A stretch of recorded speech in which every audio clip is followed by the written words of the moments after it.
करोड़पति थानेदार पर छापेमारी, 50 करोड़ की संपत्ति का हुआ खुलासा। क्या है पूरा मामला, आइए आपको बताते हैं।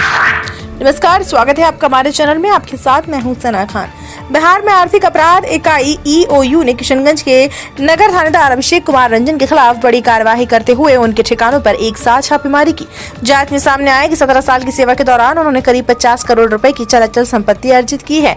EOU ने उनके खिलाफ आय से अधिक संपत्ति का मामला दर्ज किया है। अधिकारियों के अनुसार मंगलवार सुबह पटना, किशनगंज और सारण में कुल 5 स्थानों पर छापेमारी की गई। इनमें पटना के रामकृष्ण नगर स्थित मकान, किशनगंज का सरकारी आवास और कार्यालय, साथ ही सारण जिले के पैतृक और अन्य आवास शामिल हैं।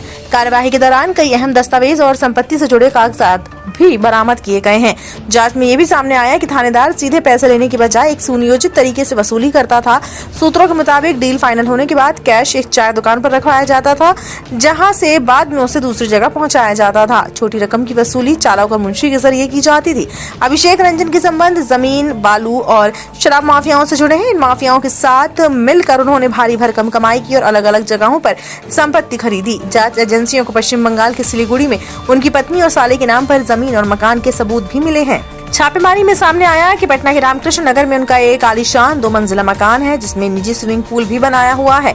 इस मकान के निर्माण पर करीब 2 करोड़ रुपए खर्च किए गए हैं। इसके अलावा सारण जिले में पैतृक घर के निर्माण पर भी करीब 50 लाख रुपए खर्च किए जाने की जानकारी मिली है। जांच टीम को बैंक खातों में लगभग 8.5 लाख रुपए नकद मिले हैं। इसके अलावा LIC में निवेश, म्यूचुअल फंड और शेयर में करीब 20 लाख रुपए के निवेश के दस्तावेज भी बरामद हुए हैं। अधिकारियों के मुताबिक ये संपत्ति उनकी घोषित आय से कहीं ज्यादा अधिक है, जो जांच का मुख्य आधार बनी है। हाल ही में थानेदार अपनी पत्नी के साथ मुंबई गए थे, जहां वह एक लग्जरी होटल में ठहरे थे। इससे उनकी जीवन शैली को लेकर भी कई सवाल खड़े हुए।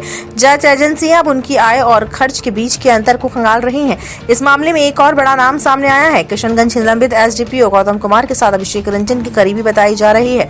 रिपोर्ट्स के मुताबिक दोनों के बीच लगातार संपर्क था और कई मामलों में साथ काम करने के संकेत मिले हैं। EOU को गौतम के मोबाइल कॉल डिटेल रिकॉर्ड से भी महत्वपूर्ण जानकारी मिली है। गौतम कुमार पर भी करीब 100 करोड़ रुपए की संपत्ति बनाने के आरोप है। जांच में ये भी सामने आया कि उन्होंने अलग अलग लोगों के नाम पर संपत्ति खरीदी और राजनीतिक महत्वाकांक्षाओं को पूरे करने की योजना बना रहे थे। इस पूरे मामले में पुलिस विभाग में भ्रष्टाचार को लेकर गंभीर सवाल खड़े कर दिए हैं। EOU ने संकेत दिए हैं कि जांच अभी जारी है और आने वाले दिनों में और खुलासे हो सकते हैं। विभाग के अन्य अधिकारियों पर भी नजर रखी जा रही है। मामले में आगे की कार्यवाही के तहत और छापेमारी या पूछताछ की संभावना जताई जा रही है।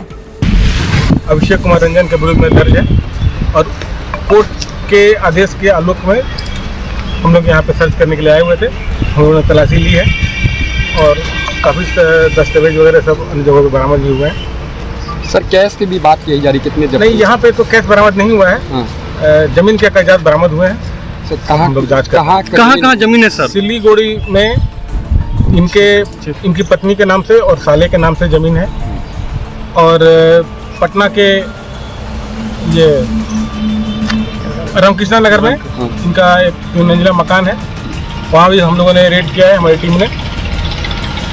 मुजफ्फरपुर में भी जमीन का कागजात बरामद हुआ है। सर, ये कैसे लेन देन करते थे? ये तो जांच का विषय है। इन लोगों ने कैसे खरीदारी की है, हम लोगों ने जांच। किन लोगों के नाम से? इनकी पत्नी के नाम से मुख्य रूप से जमीन है और एक दूसरे का साले के नाम से भी। पूछताछ के लिए इनको कब बुलाने की संभावना है? हम लोग जल्दी बुला रहे हैं। सर, पूर्व में SDPO गौतम कुमार के यहाँ भी छापेमारी हुई थी, तो क्या उससे कुछ लिंकअप है? नहीं, ये मामला अलग मामला है, ये इनका अलग मामला है, लेकिन सेम उसी तरह का आय से ही संपत्ति का मामला है जो इनके विरुद्ध दर्ज हुआ है।